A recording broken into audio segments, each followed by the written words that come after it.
¿Cómo puede ser? ¿Cómo dos ramas de la misma fe, con los mismos textos sagrados, la misma historia, acaban separadas por un abismo de 1000 años? Bueno, pues esa es la pregunta que vamos a intentar responder. Vamos a sumergirnos en la historia de una fractura que, literalmente, partió en dos el mundo cristiano. Para entenderlo, tenemos que hacer un viaje en el tiempo. Nos vamos al año 1054. Estamos en Constantinopla, dentro de la imponente Basílica de Santa Sofía. Y todo va a empezar con un único gesto. Un gesto en silencio, pero con unas consecuencias tremendas. Imaginen la escena, por favor. En mitad de la liturgia, un representante del Papa de Roma se acerca al altar, deja allí un pergamino, se da la vuelta y se marcha, sin decir ni una palabra. ¿Qué era ese documento? Pues era una bula de excomunión. Con ese simple gesto se acababa de encender la mecha de una ruptura que cambiaría el mundo para siempre. Pero claro, una fractura de este calibre no pasa de un día para otro. No fue un arrebato. Fue más bien la gota que colmó el vaso después de siglos y siglos de tensiones, de diferencias culturales, de ambiciones políticas, de heridas que en realidad nunca habían terminado de cicatrizar.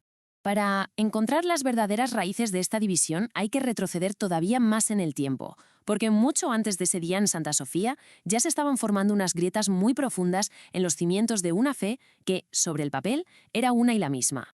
Pensemos que en realidad eran dos mundos. Por un lado, el occidente latino. Su lengua era el latín, el idioma de las leyes, de la estructura. Su mentalidad era muy práctica, muy legalista, se centraba en la autoridad, en el orden. Y por otro, teníamos el oriente griego. Allí se hablaba griego, la lengua de la filosofía, de la teología. Su enfoque era mucho más místico, más contemplativo. ¿Qué pasa cuando dos mundos dejan de entenderse? Pues que la incomprensión, poco a poco, se va convirtiendo en desconfianza. Y por si fuera poco, la política, como no, echó más leña al fuego. Primero, la capital del imperio se mueve a Constantinopla, creando de repente dos centros de poder, la vieja Roma y la nueva Roma. Después, el imperio de Occidente se derrumba, y el Papa se convierte en la gran figura de estabilidad en medio del caos. Y ya, el golpe definitivo llega en el año 800, cuando el Papa corona a Carlomagno. Para Constantinopla, esto fue una humillación. De repente, había dos emperadores, y muy pronto iba a haber dos iglesias. Al final, todo este malestar, toda esta tensión cultural y política acabó estallando en dos grandes disputas, dos puntos de fricción que ya no tuvieron vuelta atrás. Una tenía que ver con una sola palabra, y la otra con algo tan fundamental como quién manda. La palabra en cuestión era filioque, en latín significa y del Hijo. La Iglesia de Occidente decidió añadirla al credo para decir que el Espíritu Santo procedía del Padre y del Hijo. Para Oriente esto era impensable, no solo porque lo consideraban un error teológico, sino, y esto es clave, porque Roma estaba cambiando el credo de todos los cristianos por su cuenta, sin consultar a nadie. La cuestión ya no era solo teológica, era una cuestión de poder. Y esto nos lleva de cabeza al choque de autoridades. En Occidente se impone la idea de la supremacía papal. El Papa, como sucesor de San Pedro, manda sobre toda la Iglesia. Punto. En Oriente la visión es muy distinta. Es una visión de colegialidad. Sí, el Papa es el primero entre iguales, pero las decisiones importantes se toman en consejo, entre todos los patriarcas. Para Oriente, esa idea de un único líder con poder absoluto sonaba a pura arrogancia imperial. Así que ya tenemos el cóctel perfecto. Desconfianza cultural, rivalidad política, desacuerdos teológicos. Con este panorama, volvemos a ese año, a 1054, el momento en el que, finalmente, todo saltó por los aires. La historia fue rápida y tensa. El Papa envió a sus representantes a Constantinopla, pero el diálogo fue sencillamente imposible. El cardenal Humberto, que lideraba la delegación, exigió sumisión. El patriarca Miguel Cerulario, por supuesto, se negó, y la tensión llegó a su punto máximo con ese gesto en Santa Sofía, la excomunión del patriarca. Unos días más tarde, el patriarca devolvió el golpe, excomulgando a los enviados del Papa. El cisma ya era oficial. Y aunque quizá en ese preciso instante no fueron conscientes de la magnitud de lo que acababa de pasar, ese cruce de excomuniones marcó un antes y un después. La unidad del cristianismo se había hecho añicos y la herida, abierta en el corazón de la fe, iba a tardar mucho, mucho en cerrarse.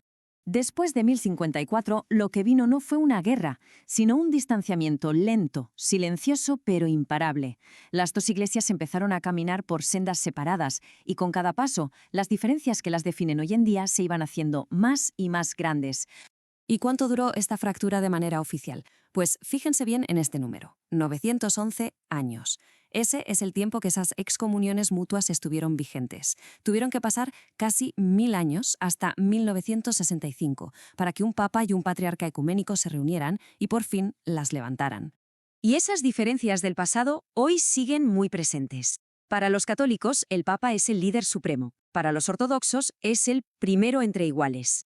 La famosa palabra filioque se sigue recitando en el credo católico, pero no en el ortodoxo. En la Iglesia latina, el celibato para los sacerdotes es obligatorio, mientras que los sacerdotes ortodoxos pueden casarse. Y el modelo de gobierno, uno totalmente centralizado en Roma frente a una comunión de iglesias independientes.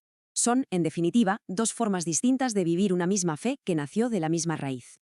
Así que, si nos quedamos con una idea, que sea esta. El gran cisma no fue una explosión, fue más bien la construcción lenta, ladrillo a ladrillo, de un muro invisible. Un muro levantado con las piedras de la cultura, de la política y de la teología, que acabó separando dos mundos que una vez rezaron en el mismo altar.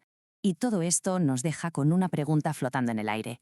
Entender esta historia no es solo un ejercicio académico, es una invitación a reflexionar sobre cómo la cultura, el poder y la propia fe pueden unirnos pero también separarnos. Y sobre todo, nos hace preguntarnos si una herida tan antigua, tan profunda, puede algún día llegar a sanar por completo.